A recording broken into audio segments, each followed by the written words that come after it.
This is the Flowerevolution series, My Life in Flowers, and today I'm going to talk about the first time that I went out into the wild to collect. So I should give credit to Allison because after 7 years of working with 100 flower remedies from my teacher Pedro, she said, "Why aren't you collecting your own flower essences?" And that was perfect timing because I really devoted 7 years to the first flower essences that I learned, and at that point I was like, you're right.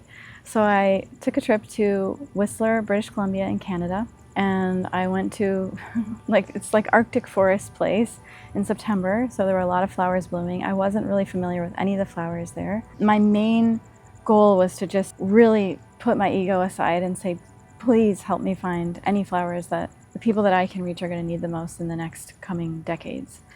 And so in the morning we got up, we did meditation and Tai Chi, and then we set out to find some flowers. There was a fork in the road and I was deciding which way to go when this huge black bear came across the trail, stopped and turned and looked right at me and then lumbered off into the woods. So I waited a little bit for him to clear and then I decided to go down the pathway that he crossed. I took that as a sign. And then I kept walking down the path, and at a certain point this beautiful butterfly circled around my crown 3 times and then landed on a flower that looked like a butterfly. In fact, it's called Fireweed. So I decided to collect that flower, and I thought, am I going crazy? Maybe I'm going crazy, but I decided to follow it. The butterfly went to another flower. I collected that one. And I noticed something interesting with those first flowers I collected. I peered deep into the fireweed and I felt this kind of pain in my heart. And then as soon as I collected the flower and started making the flower essence of it, I felt that ease. And then with the next flower, the pink Spirea, I felt this like twinge of sadness. And then after collecting the flower, I felt it release. We kept walking on the trail, and at one point this beautiful snake slithered about a foot in front of my toes and off into this patch of wildflowers. It was Yarrow, one of the most important flowers today that we use. We put it in every formulation because it helps the body recharge after using electronics and EMF. And the whole trip was like this. We collected about 15 different flower essences on the trail. We came across a river.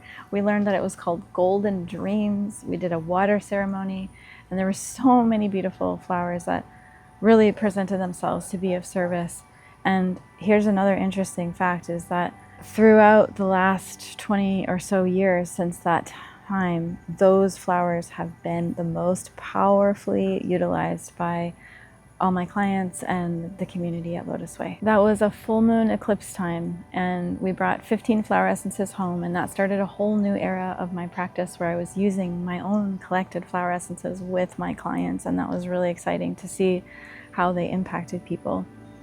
Since then, we've collected over 300 different flower essences and counting in our library, from deserts and rainforests and jungle places and Arctic islands and all kinds of interesting places around the world. What I want to share with you is an exercise, a flower meditation, about how sometimes the flowers that are just right in your backyard, you don't even need to travel. The flowers that are in your backyard can be the most powerfully healing for you.